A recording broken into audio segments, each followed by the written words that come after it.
Magandang hapon mga kabayan. Sa hapong ito ay pag-uusapan natin kung paano tayo aasenso o aangat sa ating buhay. Alam ba natin mga kabayan, ng ating bansang Pilipinas, 70% nito ay magsasaka at ang 30% na natitira dito napapaloob ang mga elitista, ang mga negosyante at mga ibang middle class. Kaya naman sa hapong ito, pag-uusapan natin kung paano nga ba talaga tayo aasenso. Ang tanong, individual ba o di hangad din natin ang pag-asenso ng mga nakakarami? At pangalawang tanong, ito ba ay idealistic na pagyaman o di kaya isang realistic na pagyaman? O di kaya ang isa pang tanong ay kanya-kanya ba, walang iwanan? O di kaya ay pangmaramihan? Nang sa ganon, masagot ang ating mga katanungan. Alam ba natin ng isang sagot dyan upang umangat at gumanda ang buhay ng mga nakakaraming Pilipino ay tama ang kasagutan na magiging entrepreneur ang nakakarami. Pero hindi naman pwede na tayong lahat ay maging entrepreneur. Nagkakaroon pa rin tayo ng kanya-kanyang destinasyon sa ating buhay. Pero napakahalaga na ang mga Pilipino para makaahon sa kahirapan ay kinakailangan maging inventor sila. Hindi kinakailangan na maging great imitator lang tayo. Maraming nagsasabi na kung gusto mong maging milyonaryo, bilyonaryo, ay kinakailangan gayahin mo ang mindset ni Juan, ang mindset ni ganito.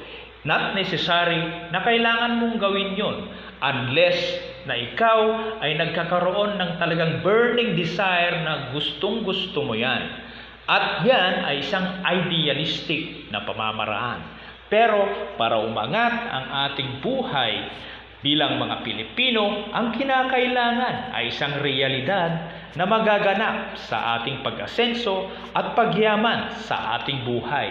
Isang kasagutan, dapat ang mga Pilipino ay kinakailangan maging producer, hindi lang laging consumers.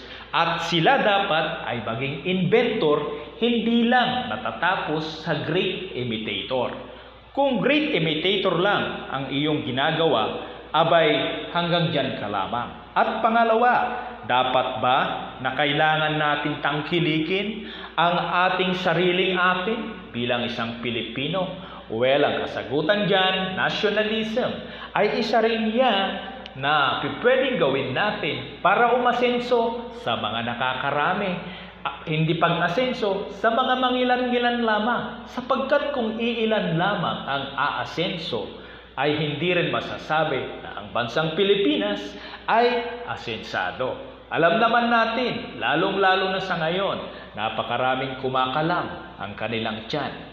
Kumakalam ang kanilang sikmura. Gusto nilang kumain, pero walang makain. Gusto nilang magpatulong, pero kakaunti lang talaga ang may genuine na puso at isipan na tumulong. Pero ganun pa man, ay marami din ang mga tumutulong ng naayon sa kanilang puso, tumutulong na talagang bukal sa kanilang puso. Kaya naman, upang umasenso ang ating bansang Pilipinas, ay kinakailangan nating gawin yan. Una ay magkaroon tayo ng mindset na entrepreneur. Pangalawa ay magkaroon tayo ng great inventor na pag-iisip, hindi lang imitator. At pangatlo ay kailangan nating maging producer, hindi lang tayo consumers. Yan ang nakikita ko kung paano aasenso ang ating bansang Pilipinas. Dahil ang mga Pilipino sa katotohanan lang, mga kabayan, ngayon ay napakarami ang kumakalam ang kanilang sikmura, nawalan ng trabaho, nawalan ng negosyo, yung iba nawalan na ng pag-asa. Paano? Dala ito ng pandemya, mga lockdown dito, mga lockdown doon na nakakaapekto sa buhay ng napakaraming Pilipino. Kaya naman, hindi pa huli ang lahat. Para tayong mga Pilipino, gumanda ang ating buhay, ay gawin natin ang mga nararapat. Ang tunay na pag-asenso ay isang realidad, hindi idealismo lamang. Oo, marami ang umaasenso dahil sa mga idealistic na pag-iisip, pero alam ba natin na hindi lahat ay kaya niyan?